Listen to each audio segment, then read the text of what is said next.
देखिए आज का टॉपिक,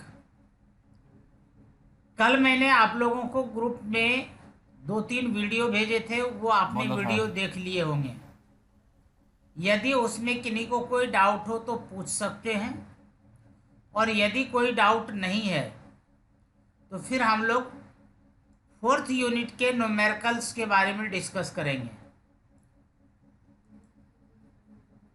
अब यहाँ पर देख लो भाई, एक क्वेश्चन है आपके सामने।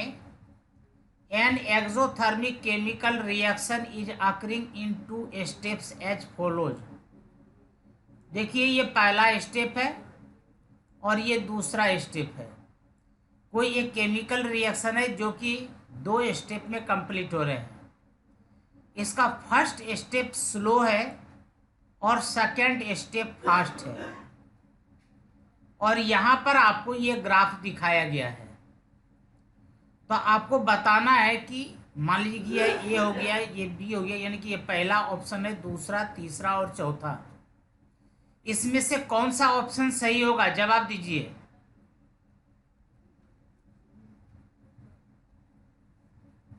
बिल्कुल ईमानदारी से अपने मन से जवाब देना है। नहीं जानोगे तो मैं आपको तरीका बताऊंगा कि इस तरह के क्वेश्चंस को किस तरीके से सॉल्व करते हैं। अल्लाह। पहला, कैसे पता लगा? पहले स्लो है सर। तो स्लो है तो इससे क्या होगा? डाउन। यदि रिएक्शन स्लो है तो इसका मतलब कि रिएक्शन धीरे धीरे हो रहा है, ठीक है। और यदि रिएक्शन धीरे धीरे हो रहा है तो इसका मतलब कि उसका जो वहां पर थ्रेशोल्ड एनर्जी है वो बहुत ज्यादा होगा, तभी स्लो हो रहा है। यदि वहां पर थ्रेशोल्ड एनर्जी कम होता तो वो फास्ट हो जाता। और यहां पर थ्रेशोल्ड एनर्जी का जो ग्राफ दिखा रखा है कम दिखा रखा है, तो इसका मतलब तो ये फास्ट होना चाहिए। इसलिए ये फर्स्ट ऑप्शन आपका गलत है। और कोई दूसरा बच्चा बोले।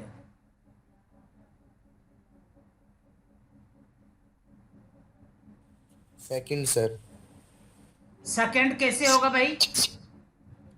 क्योंकि जब यहाँ पर दो अलग अलग स्टेप में रिएक्शन हो रहा है तो यहाँ तो हमें दो इस तरीके के कर्व दिखने चाहिए थे ना। यहाँ तो एक ही कर्व दिखा रहा है। जैसे कि फर्स्ट ऑप्शन में देखिए 2 कर्व है।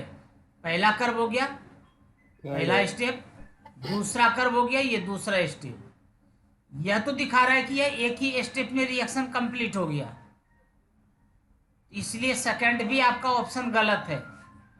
अब आगे बढ़िए। थर्ड थर्ड आएगा सर शायद। हाँ, थर्ड आएगा यहाँ पर।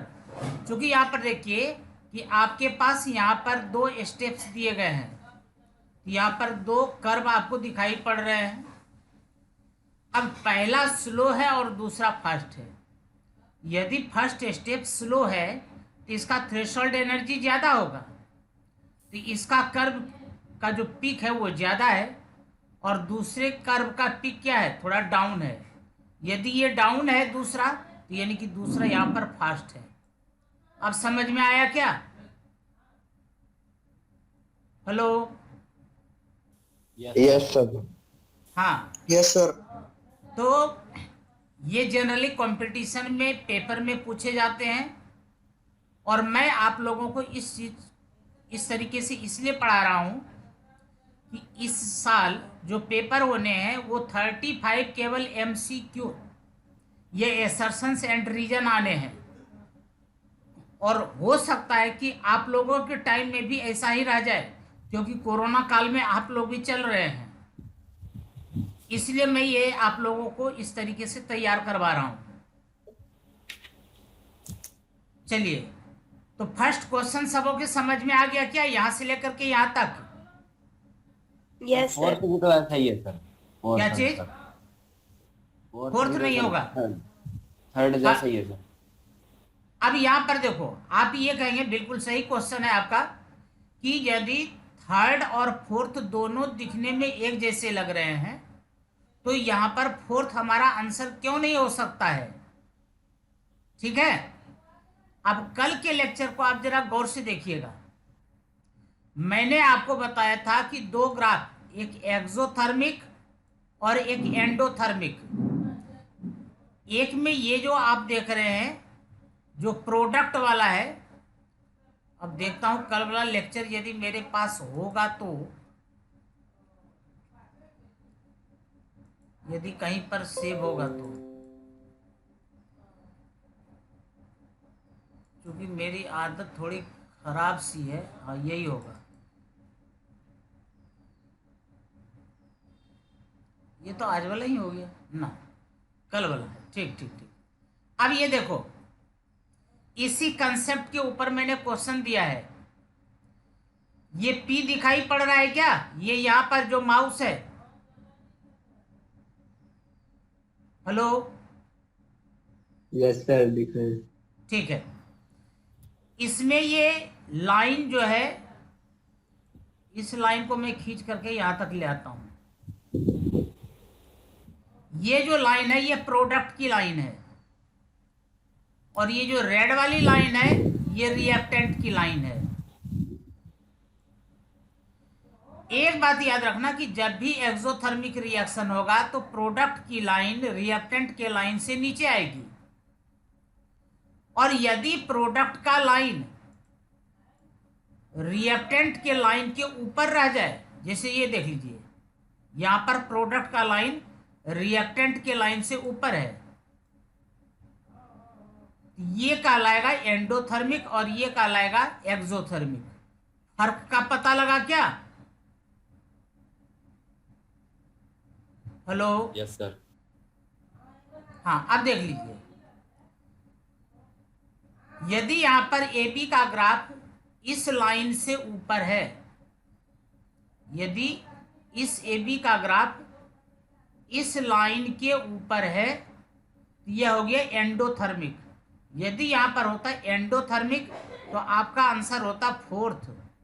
यदि यहां पर क्वेश्चन में दिया गया है एक्सोथर्मिक तो आपका करेक्ट आंसर होगा थर्ड।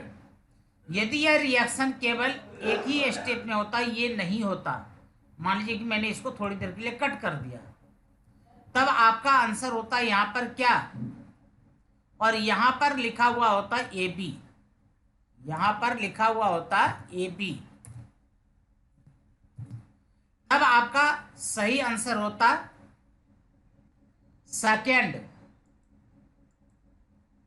और यदि इनकेस यहां पर आपका स्लो होता, यदि यहां पर स्लो होता और एक नंबर यानी कि ये वाला चीज आपका फास्ट होता,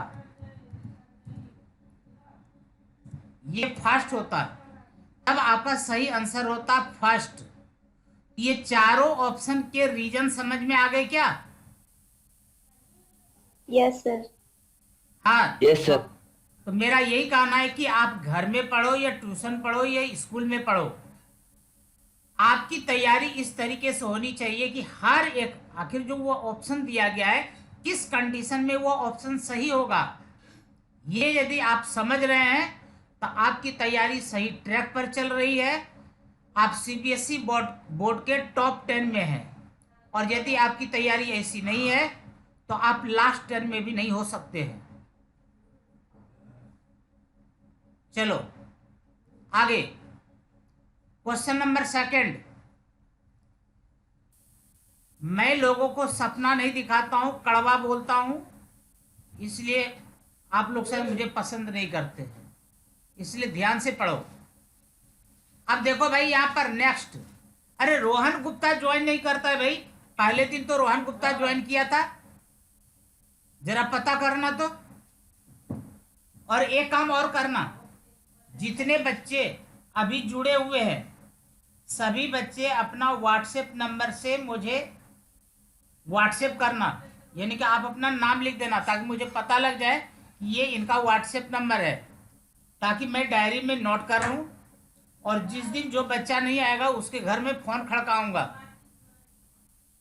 अब देखो रोहन गुप्ता का नंबर मेरे पास नहीं है, आप लोगों के पास है क्या रोहन गुप्ता का नंबर? यदि किन्हीं के पास हो तो क्लास के बाद मुझे बता देना। चलो भाई आगे देखते हैं। ये थोड़ा मैं बड़ा कर देता हूँ स्क्रीन को। अब यहां पर कहा जा रहा है, क्वेश्चन को समझ लीजिए।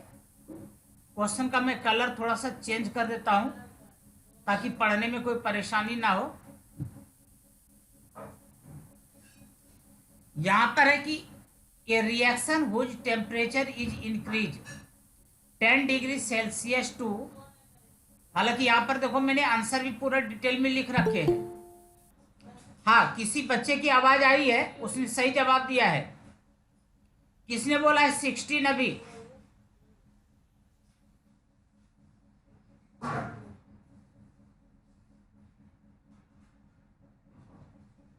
हालांकि जो मैंने पीडीएफ भेजे हैं उसमें इसका सॉल्यूशन है, लेकिन फिर भी कोशिश करो अपने से कैलकुलेट करने का।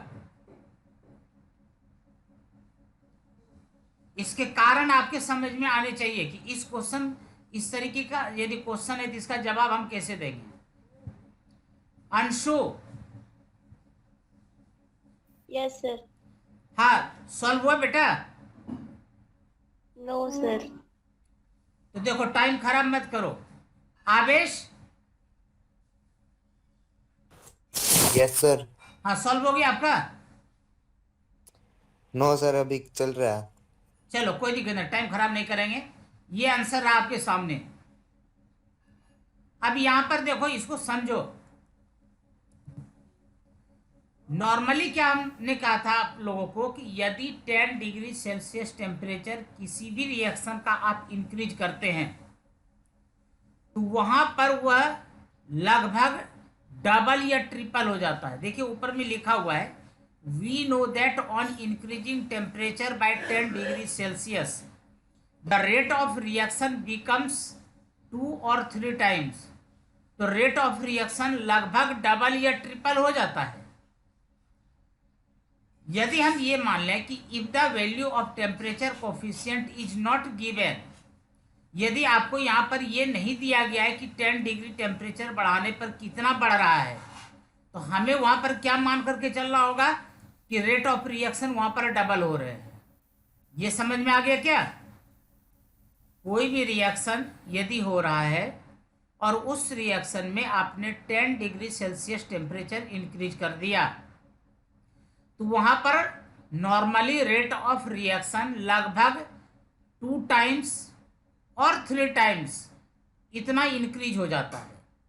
लेकिन किसी क्वेश्चन में ऐसा कुछ मेंशन नहीं किया गया है, तो हमें वहां पर यह मान करके चलना है कि 10 डिग्री सेल्सियस टेम्परेचर इंक्रीज करने पर रिएक्शन यहाँ पर, यानी कि रेट ऑफ रिएक्शन यहाँ पर डबल हो जाता है। तो अब ये देखो कि 10 डिग्री से 20 डिग्री हो गया तो कितना हो गया? 2 टाइम्स। अब फिर यहां पर 20 से 30 हो गया तो 2 का डबल क्या हो जाएगा? 4। तो 4 को आप 2 टू द पावर 2 तो लिख ही सकते हैं। उसके बाद यहां पर 30 से 40 हो गया तो फिर यहां पर 10 डिग्री सेल्सियस इंक्रीज हो गया तो 4 का डबल क्या होगा? 8 गुना हो जाएगा। तो इसको आप 2 टू द पावर 3 लिख सकते हैं। और फिर यहां पर 40 से 50 आपने यहां पर कर दिया, बढ़ा दिया, तो फिर यहां पर 10 डिग्री सेल्सियस इंक्रीज हो गया तो जो यहां पर 8 गुना हो गया था अब कितना हो जाएगा? 16 गुना हो जाएगा। तो यहां तक किन्हीं को कोई डाउट हो तो पूछ लीजिए। हेलो,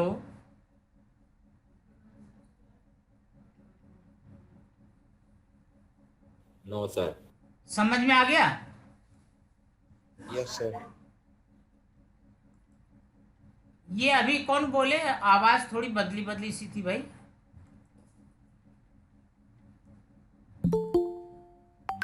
थोड़ा भारी आवाज था। चलिए कोई दिक्कत नहीं, कोई भी बोले, आपके समझ में आने से मतलब है।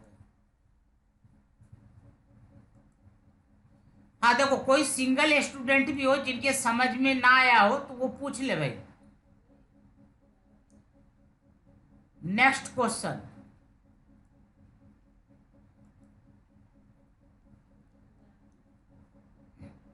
क्वेश्चन नंबर 3 को सॉल्व करो। यहां पर मैं आपको समझा रहा हूं, for a reaction temperature coefficient equal to 2, then calculate the activation energy in kilo joule of the reaction. यानी कि यहां पर टेम्परेचर कोफिशियंट का वैल्यू कितना है, 2 है, और आपको यहां पर कैलकुलेट करने के लिए क्या कहा जा रहा है, एक्टिवेशन एनर्जी। और एक्टिवेशन एनर्जी का हमें यूनिट किस में लेना है, किलो जूल में लेना है। जरा ट्राई कीजिए।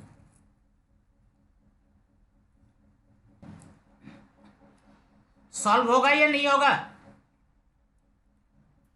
नहीं होगा सर। चलिए यहां पर देखिए, अब यहां पर कहा जा रहा है कि टेम्परेचर कोफिशिएंट कितना बोल रहा है, 2 बोल रहा है। अब यदि टेम्परेचर कोफिशिएंट 2 बोल रहा है तो इसका मतलब कि यहां पर रिएक्शन डबल हो रहा है, ठीक है। और रिएक्शन यहां पर टेम्परेचर कोफिशिएंट को हम इस तरीके से दिखाते हैं, इसको मैं थोड़ा बड़ा कर देता हूं।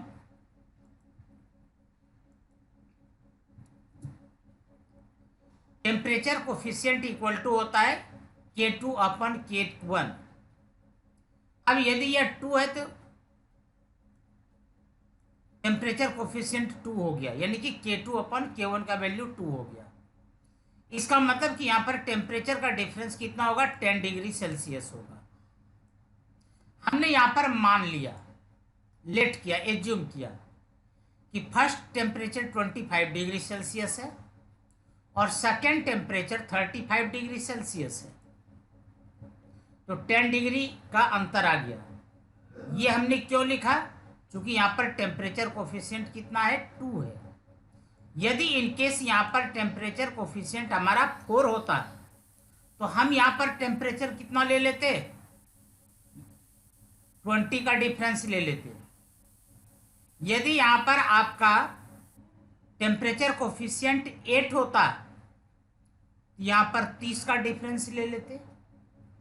ये सबों के समझ में आ गया क्या? अब यहां पर देखो, यहां पर जो फॉर्मूला होता है वो मैं लिख रहा हूं। देखिए हकीकत में ये हमारा फॉर्मूला है, तो यहां पर आप देख लीजिए कि क्या दिया हुआ है, K2 upon K1 equal to 2 है क्या। तो हमने यहां पर log K2 अपन K1 के जगह पर क्या लिख दिया, log 2 लिख दिया। और इसे भी मैं थोड़ा सा बड़ा कर देता हूं।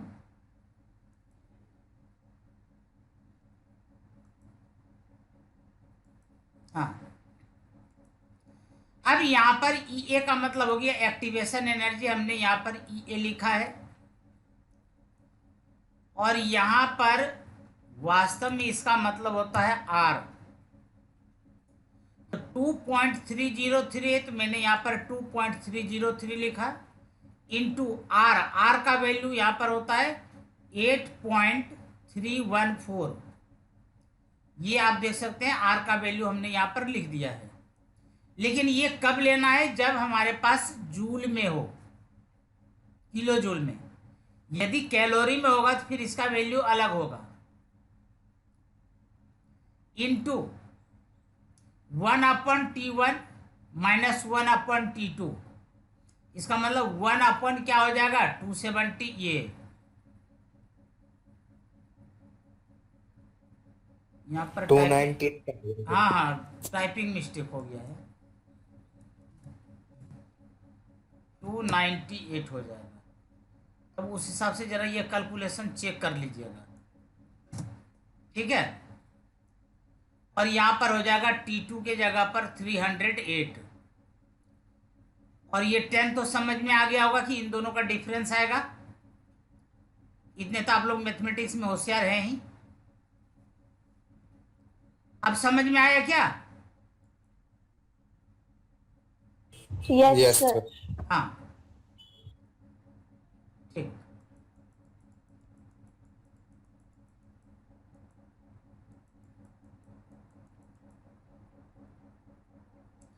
चलिए आगे बात करते हैं।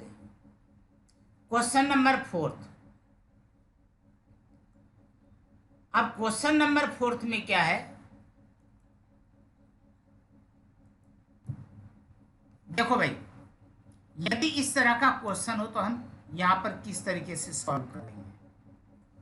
इसको सॉल्व करने का सबसे आसान तरीका, सबसे पहले बेसिक चीज को आपको समझना पड़ेगा।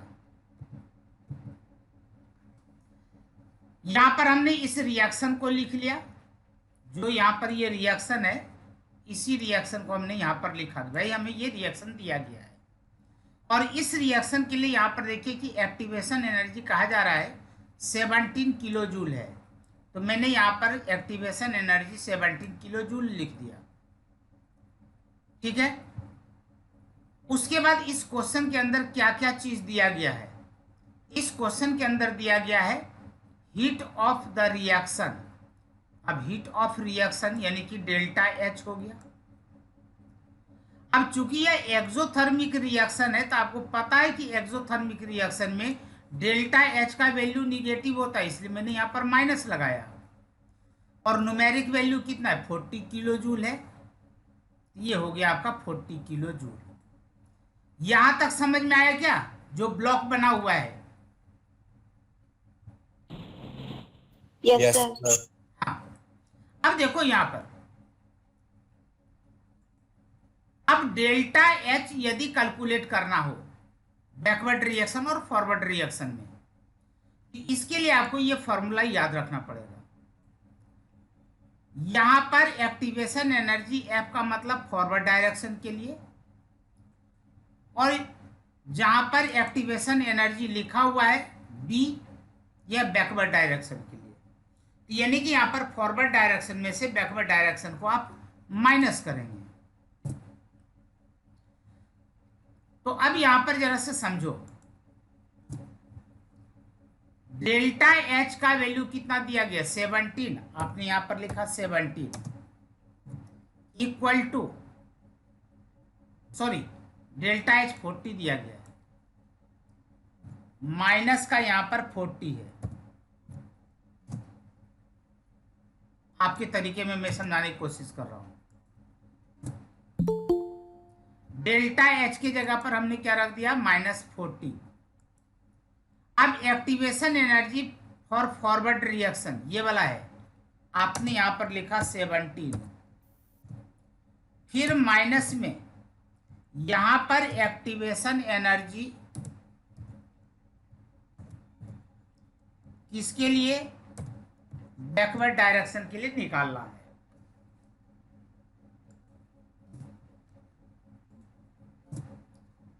थोड़ा खुला खुला करता हूं ताकि सही समझ में आ जाए।